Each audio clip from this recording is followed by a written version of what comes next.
Hey, welcome to Man Talk, the podcast promoting biblical masculinity. In this episode, we have a special treat for you as my dad interviews his friend Ed Mohr. He and Ed discuss forgiveness, but they really look at the story of forgiveness in Ed's life. Ed's sister was brutally murdered, and he was able to come to a point through God's grace and love where he was able to forgive the man who murdered his sister. This humanly impossible story of forgiveness really sheds light on the need for us to be pursuing forgiveness towards those who have done us wrong in our lives. I hope that this story and this entire episode blesses you today and encourages you to pursue forgiveness as a man of God. Men, it's time to rise up.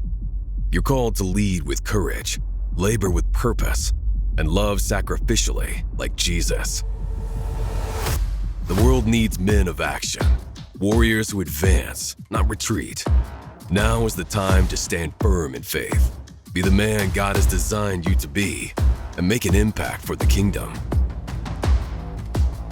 Are you ready to step up to the plate? Will you answer the call?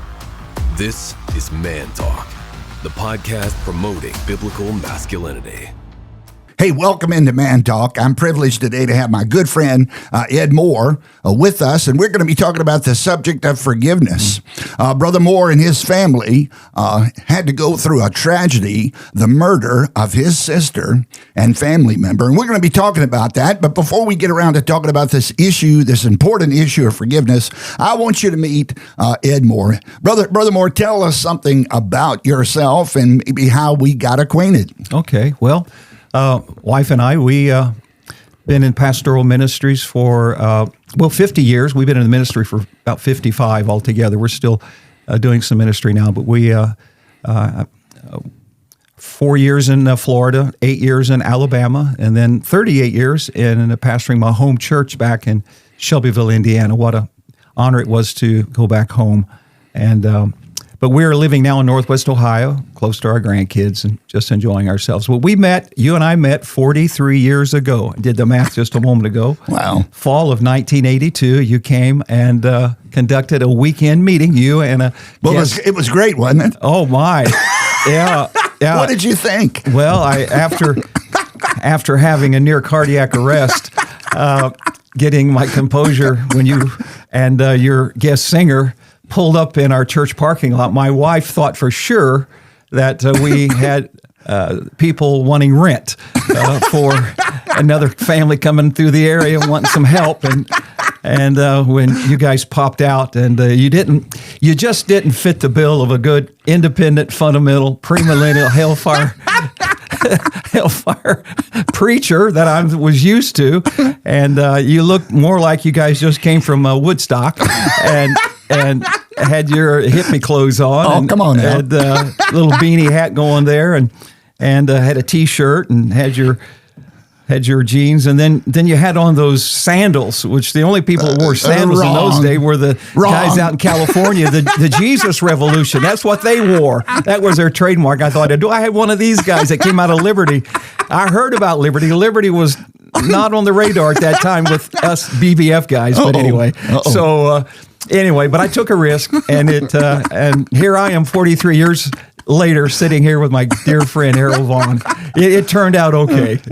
Well, Ed has been involved in the prayer advances forever, and everybody loves his worship leading of hymns and the prayer events. Just tremendous. So we appreciate you being here today. Thank you so much, and thanks for not judging by the outward appearance so much. Okay, let's get back to this right here. We might have looked a little loose, but we were fairly straight. Don't you think? Yes, absolutely. All right, well, hey, we're going to talk about forgiveness here today. Okay. C.S. Lewis made this statement. He said, to be a Christian means to forgive the inexcusable because God has forgiven the inexcusable in you. Amen. So we're forgiving the inexcusable in others because God has forgiven the inexcusable in us. Now, Jesus continually talked about forgiveness. He had so much to say about it. He said that we should forgive 70 times 7. Got all these parables and these scriptures that delve into this subject. So this is very, very important. So, Ed, can you define forgiveness? What are we talking about when we're talking about forgiveness? Well, and it's basically just canceling a debt. And I know one definition that helped me was just forgiveness is just agreeing to live with the consequences of another person's sins. But one of the stories that really ministered to me was a story of Corrie ten Boom, when she, as a Holocaust survivor, just could not get past the memories and the pain and the anger. And so she went to a local minister, and he gave her an illustration that really helped me when he told her. He said, Corrie, he said, I'm going to take you to the tower where we have the bell at the church. And he pulled the cord of the bell, and it began to dong. And he said, Corrie, this is the way forgiveness is. He said, now listen, he said, as it gets quieter and quieter and softer, and then eventually it's silent. He said, Corrie, you have to let go of the rope. When you let go of the rope, he said, it doesn't immediately go away. But he said, if you stop nursing it, and in so many words, don't rehearse it over and over again. Let go of the rope, and it's over time, the noise will silence, and you'll be free. And I thought, that's good advice. Don't keep pulling the rope. Stop tugging at the hurts. Let it go. And that's basically making a choice, because we're going to live with the consequences of other people's sins. That's just the human experience. That's going to happen. But I have a choice to live in the freedom of forgiveness or the bondage of bitterness. Let go of the rope, and you'll enjoy the freedom of forgiveness. That's fantastic. So forgiveness is canceling a debt. Yes. It's letting go. Yes. It's releasing a debt. It's absorbing the liabilities that somebody else has incurred. It's really taken upon ourselves. Jesus took our liabilities and he suffered in our place. So we're called to suffer, not only, actually, I guess we're called in a sense to suffer for the sins of others. Would you agree with that? Well, I think that's part of taking up the cross. And it's substitutionary in nature, it's sacrificial in nature, and we take up our cross. And I think that's what part of the definition of taking up the cross is. It's enduring the hardship of having to forgive. It's like, C.S. Lewis made the statement. He said, "Forgiveness is an ideal. It's an ideal thought until you have someone you have to forgive." I mean, it sounds very pretty, but when the rubber meets the road, you have to make the choice. I'm going to take the cross, and suffer for this, for the cause of Christ. So we want to get to your story here momentarily, but why is forgiveness so hard? I mean, why is this such an issue? Can you talk perhaps a little bit about the excuses, the reasons for unforgiveness? Well, I don't know about other people, but I know in pastoring I saw people who just wrap themselves around their wounds, just cuddle themselves and close themselves in it, and that's never healthy. I can, as far as my own self, how God dealt with me personally was that seeing that the blood of Christ was enough for God, but not enough for me. That I sat in a place of greater authority than God. I sat in a higher chair, a more superior judge, perhaps, and with a greater sense of justice and holiness. And that really struck a sword in my heart when I began to view it in that light. That I had a high view of myself and my own righteousness and a very low view of God and his justice and righteousness. And so that helped me to start getting my thinking back to more of a God-centered way of looking at forgiveness rather than just a man-centered way of looking at forgiveness. So, but I, who am a lesser creature, obviously, and I have endured lesser suffering, pain, and agonies than Christ. As a lesser person suffering lesser agonies, and I am called upon to forgive lesser crimes and sins. So with that in mind, yes. And the king, in chapter 18 there, you alluded to, the king I think he found great delight in releasing the debt of his servant, and expected his servant to experience the same delight, that he would enjoy forgiving his fellow servants, but he didn't. Right. Well, from a human point of view, forgiveness violates our sense of justice. It does. But from a divine point of view, and you take the cross into the center of the whole thing, and that puts a whole light on it. So let's talk about what happened in your family. I remember hearing your story, which I found to be absolutely astounding, and how you processed this heinous crime. So just talk about what happened in your family. Well, my mom and dad, as I shared with you earlier, we kind of had two sets of kids. My older sister and I, we were kind of the first bunch, and then mom and dad had another bunch, had 3 kids 10 years later, and my father and my mother both were.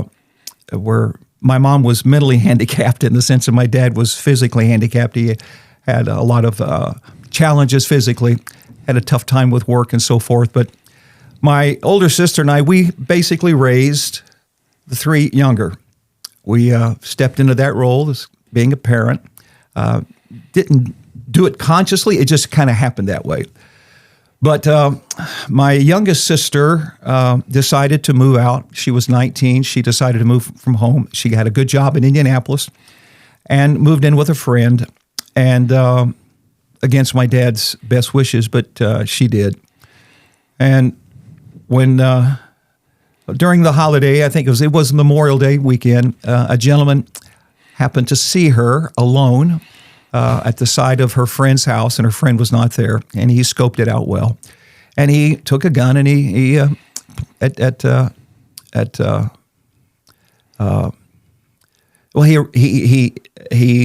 arrested her, not arrested her, but he took her gunpoint into his truck, tied her up, and took her to a local farm area where there was no one, and there he repeatedly raped her.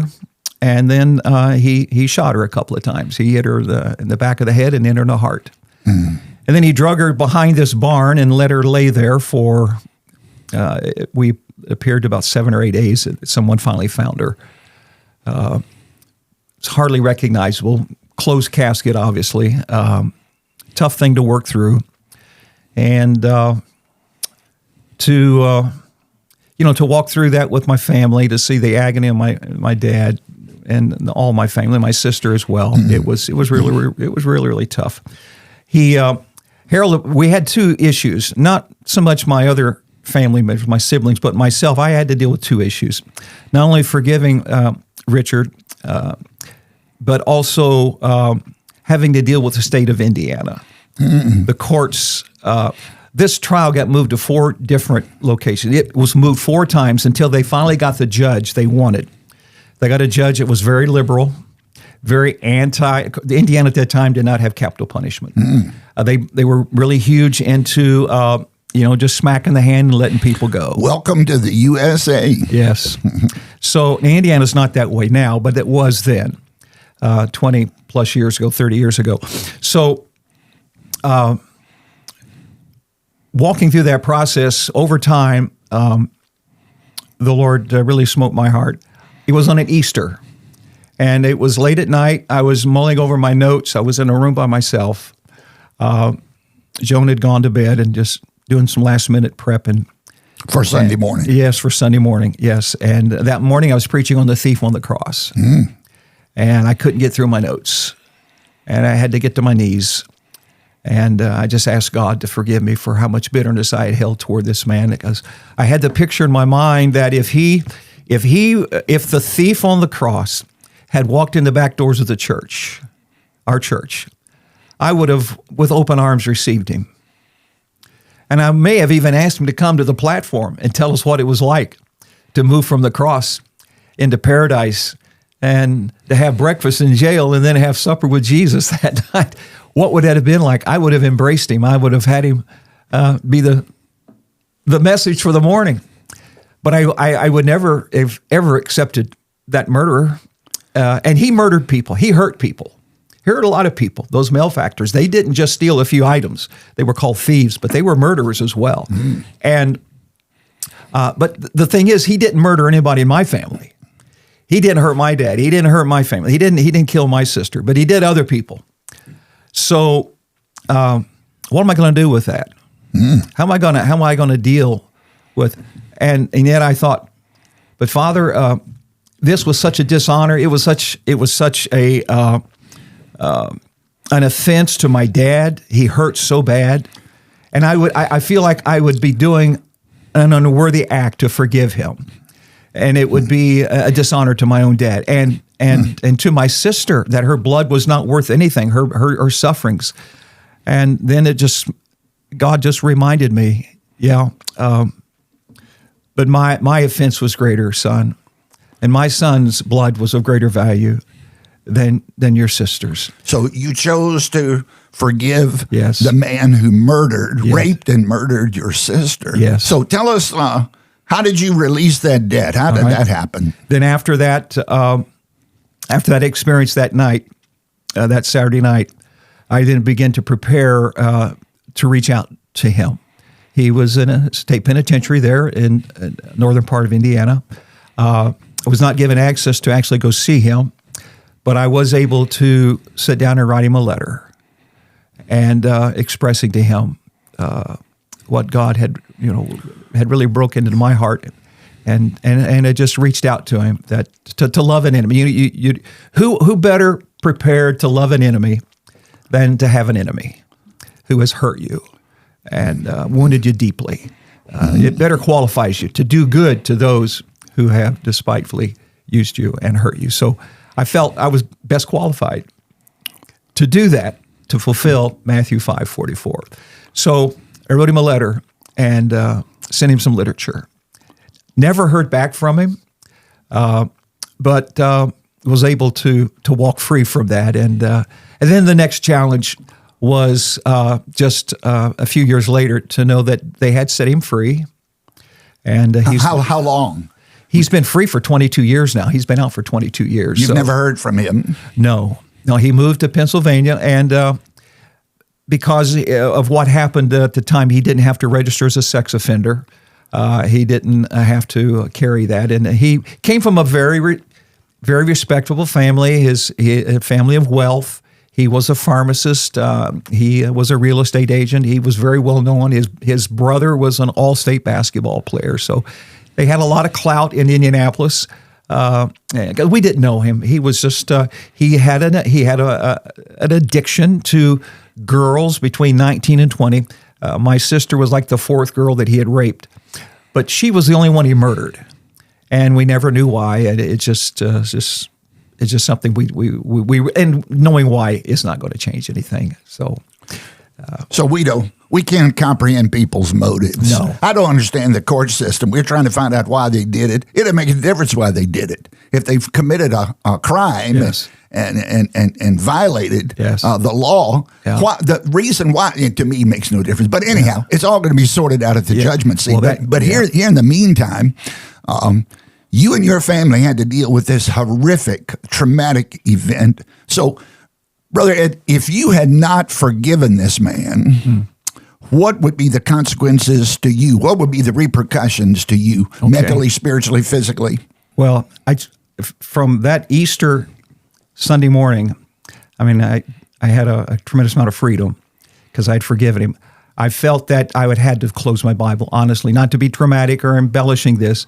I'd had to close my Bible and walk away from the ministry. There is no way that I could continue preaching forgiveness and the cross and be a pastor of a church and instructing others to do what I could not do for myself. I have enough, I pray I have enough respect for ministry that I really believe I would have walked away.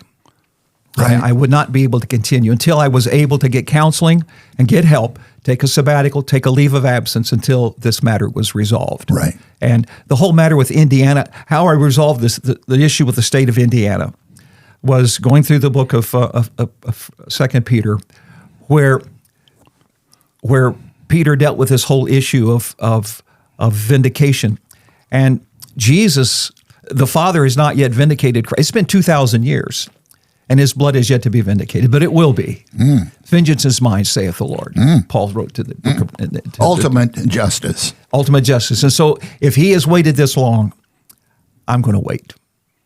Wow. I'm going to wait because his is far more important than my not reconciliation, but my sense of justice being satisfied. You know, I find this kind of forgiveness choice to be astounding. Yeah. I mean, so personal, so close to home, such a violation, such a betrayal, such an abuse, such a heinous, wicked crime. Yeah, right.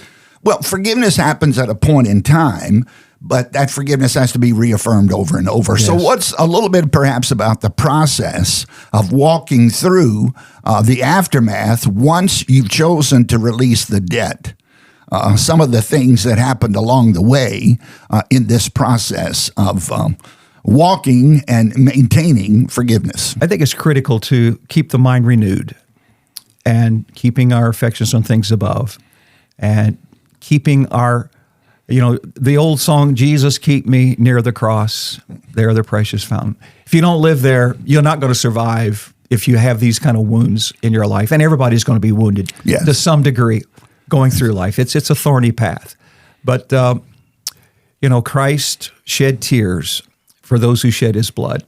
And one of the things that will help us is to realize that latent in the heart of every human being. I read this from Robert Murray McShane. Really spoke to my heart that latent in the soul of every man is the possibility, the potential of every known sin. So there go I. You hear this cliche. There go I, but by the grace of God. But literally, there go I, but by the grace of God. And that helps. And the story of the young man who had the dream one night, and he was at the cross, at the scene of the cross, and there was Christ being scourged. And he ran to the man and said, "Stop!"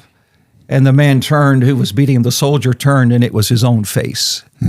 And they were nailing him to the cross. He said, "Let him go! Stop!" And then they turned, and it was his own face. And he looked to the jeering mob, and he saw in their face. He saw his own face. He saw himself. Until we see ourselves as depraved, as potentially as great a sinner. That's why I think John Newton on his tomb, across his tomb, I was a great sinner, but Christ was a great Savior. So having a good understanding of the depravity of our own human hearts, desperately wicked, who can know it, helps to keep us on an even keel when it comes to this matter of the process of forgiveness. Yeah, well, Jesus committed no crimes, but he took our sins. Yes. He bore our transgressions. Amen. He was wounded for our iniquities. Yes. He took our sin upon him. That's the amazing thing of the gospel. Yes. And when we see the sinless Son of God suffering on the behalf of sinners and perpetrators, he himself had done no wrong. The innocent took the place of the guilty. Yes. So when we see the cross in all of this, and ultimately it's all going to come out. And I think one day Jesus is going to sort us out. He's going to sort everything out. Wrongs will be made right. Yes. I don't believe in karma, but I do believe that every wrong will be put right at the cross, at the judgment seat. Amen. I believe that there will be reconciliation, restitution. There will be a clearing, but we need to clear ourselves in the here and now. Yes. We need to deal with these tremendous wounds and hurts and devastating things that happen in real time while we're on earth, and to walk in freedom. If not, we're going to suffer terrible consequences in our hearts, our consciences, in our bodies, and in our minds. Oh, yes. So you've seen through the years the effect of bitterness upon people. Can you make a little comment perhaps about the importance to release these hurts? Oh, yeah. I mean, it has a deathening effect upon the human body itself, not being able to walk through this process. I mean, again, going back to the point I made earlier, you can continue in the bondage of bitterness, and it is bondage, and you are in prison, just like the story. You're in prison, debtor's prison, and the only way to be free is to forgive. And you got to work through the process of, am I excusing the sin? No. Justifying it? No. Am I releasing, in a sense, myself? Yes. And Yes. where I can be free to Yes. minister and help other people through their own process of working through unforgiveness. So forgiveness is not understanding why the perpetrator did what he did. Right. Forgiveness is not ignoring it and pretend it didn't exist. Forgiveness is none of these things. Forgiveness is a choice. It's not an emotion. It's a choice. It's not a feeling. It's an act of the will to release a debt. Amen. Well, we got a book on the power of forgiveness that goes into this in pretty much detail on our website, The Power of Forgiveness, Christ Life Publications, that might be a help to somebody that's dealing with this very issue. So let's kind of close out here. We've got a couple of minutes. What challenge would you give to the people listening? I mean, after hearing your story, I wonder, why am I so upset with such trivial, small matters? But what would you say to people that have larger issues or lesser issues? What kind of challenge would you give people who are in the throes of dealing with resentment and unforgiveness? Yeah. Well, life is short. We have just a small window of time here on earth, and it's a waste. And the book that I think it was Paul Bilheimer wrote the book, "Don't Waste Your Sorrows." Yes, very good. It's an excellent tool to help an individual to walk through the value of suffering and sorrow, but keeping an eternal perspective is paramount of how this is going to affect our eternity and the eternity of others. And the long view is what I try to, in ministry, I try to keep that before the people. This world is not our home. We're just passing through. And you're not going to get through unscathed, but you have to make some choices along the way. And so be a soldier of the cross, stand for truth, but realize there's a lot of wounded people along the way that we need to rescue the perishing and care for the dying. And realize that one day, the very bridge that, unforgiveness is basically destroying the bridge that one day you're going to need to cross. Yes. And so build bridges with people. And as you do that, you will reap what you sow. There'll be bridges that will be available for you one day as well, and when you need forgiveness from others. So my wife and I, in our marriage, we Joan put this plaque in our bathroom when we first got married. She said, "The marriage is the union of two good forgivers." And a union of two good forgivers. And that is true. That's what makes a marriage really, really special, is that we both realize that we're sinners saved by the grace of God. And there go I, but by the grace of God. I think it was Thomas Boston who said, sin has turned this world into a briar patch. Wow. And nobody gets out without getting scratched. That's good. We're talking about dealing with the scratches and the wounds and the piercings that come our way. Yeah. Well, Brother Mohr, thank you so much for being here with us on Man Talk. We hope this has been I know it's been a blessing to other people. I want to commend you for accessing the grace of God and issuing forgiveness to this man who committed this horrible crime against your sister and your family.